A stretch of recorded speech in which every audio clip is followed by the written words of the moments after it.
aponat sobre un tamboret davant del taulell del bar, davant un cafè que m'acaba de servir el cambrer. Al costat del got, el sucre encara empaquetat. L'agafo amb la punteta dels dits i amb l'ungla de l'índex de l'altra mà esgarro maldestrament i lentament el paperet. Cerco una postura més còmoda, una forma d'equilibri més estable sobre aquell aponador alt sense respatller. Els peus em ballen en el buit sense poder trobar una forma acceptable de falcar-me. Per fi, entrecreuant les cames entre l'encavallada del tamboret, s'hi queden enganxats d'una manera estranya que evita almenys que em pengin les cames. Arranjar les diferents parts del cos per sentir-se còmode no és gens fàcil. Hi ha gent que es troba bé de qualsevol manera. Jo sóc un sibarita. En qualsevol situació cerco sempre la millor postura, fins a aconseguir una certa harmonia, una certa distensió dels músculs. Hipersensible a qualsevol petita tensió en qualsevol zona del meu cos. Em plego i em desplego sàviament per tot el mapa del meu cos fins a trobar una determinada combinació que eviti qualsevol protesta del meu organisme. Naturalment, quan arribo a una solució, no és definitiva. Aquesta harmonia ideal es descompon a poc, es metamorfosa en incomoditat, en fàstic, i cal tornar a construir. He deixat caure suaument els terrossos de sucre perquè no m'esguitin.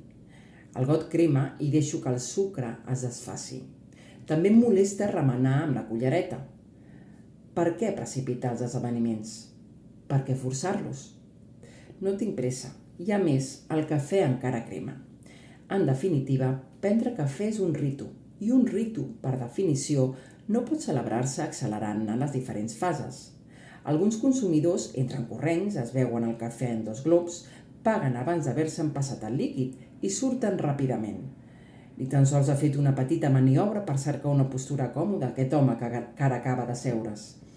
Jo, enganxat com un ocell dalt del tamboret, miro aquest ésser inferior que segurament no ha celebrat mai en la seva vida un ritu com cal. Al capdavall, el taulell és com un altar i beure és un acte subtilment lligat a una invocació dels déus. Fins i tot els brindis que ara s'estilen són una degenerada traducció de les velles i mítiques libacions consagrades dels déus. Però ells hi són. Diem a la salut de... No invoquem algú que replegui aquest vot nostre? Els déus deuen estar ja emprenyats amb nosaltres, que fem les coses com si res, sense cercar el sentit de res o l'harmonia, la postura còmoda, perfecta, perquè l'esperit no sofreixi i s'organitzi en les proporcions adequades, àuries. Sí, l'equilibri. I l'equilibri depèn del centre de gravetat. On és el nostre centre de gravetat? On és el punt d'aplicació del resultat d'infinites forces, tantes com partícules té el nostre cos? Si fóssim una figura geomètrica regular, el nostre cos, el nostre centre de gravetat, es trobaria exactament al centre del nostre cos. Però com que som irregulars, deformes, asimètrics, hem de fer provatures per trobar-lo. A més, quan sembla que ja l'he trobat, es desplaça. Ara, per exemple, fins ara m'he sentit prou còmode i el meu cos penjava del centre de gravetat, però ja començo a sentir-me fatigat. Cal cercar una altra combinació de forces, un altre resultant, aquella línia ideal que em mantingui en un equilibri estable, tan fugisser per altra banda. I l'esperit sofreix, protesta, quan no es troba en pau, sigui per culpa d'un peu incòmodament situat, del piu fastigosament embolicat entre els pèls i la roba, o bé sigui un moc o alguna part del cos que ens pica, o bé aquesta cita amb Mary que caldria haver esquivat com una postura incòmoda més. Amb la cullereta remeno una mica el sucre que es dissol ja fàcilment. Me'n passo un glopet que només em mulla la boca. I ara un cigarret, un element més per intensificar una modesta situació que per mi resulta una positiva constel·lació d'excitants. El gust del fum i el gust del cafè, jo relaxadament assegut i l'atmosfera del bar, càlida, acollidora, una barreja de vapors de cafè, de tabac, de veus que suren i es mesclen entrecreuant-se, desfent-se, combinant-se en una mena de subproducte deslligat ja dels qui parlen com el fum que s'escapa de les boques. I sobre el taulell, la renglera dels plats de cafè esperant nous clients. La màquina de cafè bufa i sua, goteja el líquid negre per les seues mamalletes que un cambrer ràpid munya automàticament. Els cambrers criden els seus missatges, monòtonament, però amb energia. Tenen el seu codi, un doble, un carajillo, que siguin dos, de pernil amb mantega, fanta de llimó, pot, uns darrere el taulell, uns altres amb safates recorrent el local, tots contribueixen als oficis de la cerimònia. Una merda, diu una veu dins de mi.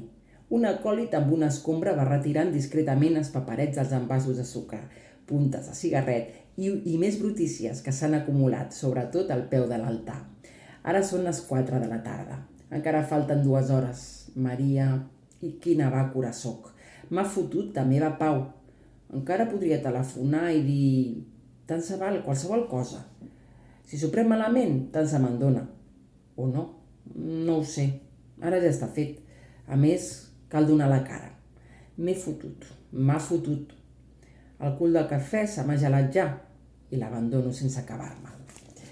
Hola a tots, soc la Jessica Roca i us acabo de llegir un relat de l'autor valencià Josep Iborra que està inclòs al darrer llibre de la seva obra publicada per la institució Alfons el Magnànim i que es diu El vici de la introspecció, que no és ni molt menys un llibre de relats, però que malgrat el caràcter assagístic de la seva obra, assagístic, moral, filosòfic, de tant en tant en Josep Iborra, com ja vaig comentar en anteriors lectures, té des de ben jovenet aquest gust per la narrativa que al meu entendre no va desenvolupar perquè ell no va voler, ja va dir que li interessava més l'assaig i que va deixar de banda la narrativa, però per mi tenia un talent innat amb els relats i aquesta veu tan íntima que a mi em recorda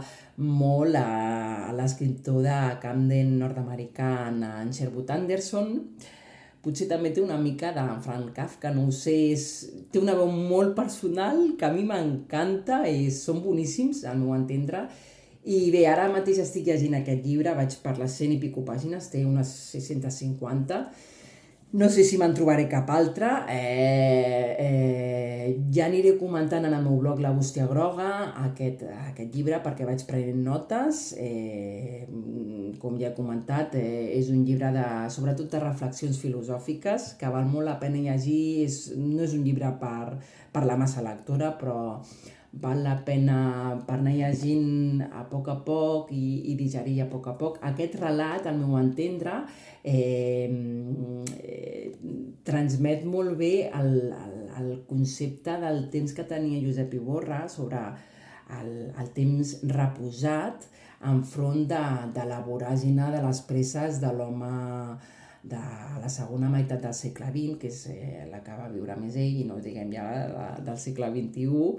I després també està aquesta figura femenina que apareix en alguns dels seus microrelats que ja vaig comentar del breviari d'un bizantí, que a vegades apareix així com una figura que no, com translúcida, que no s'acaba de veure i com si tingués por, no?, d'accedir-hi. I que els trobo d'una plasticitat, a mi m'encanten, no? I és una llàstima que no s'hi dediqués més a la narrativa perquè tenia un talent impressionant. Com he dit, ja en el meu blog La Bústia Groga aniré comentant algunes notes que prenc d'aquesta lectura. Espero que us hagi agradat aquest relat del Josep Iborra i us animo a llegir-lo a tots i moltes gràcies per escoltar-me.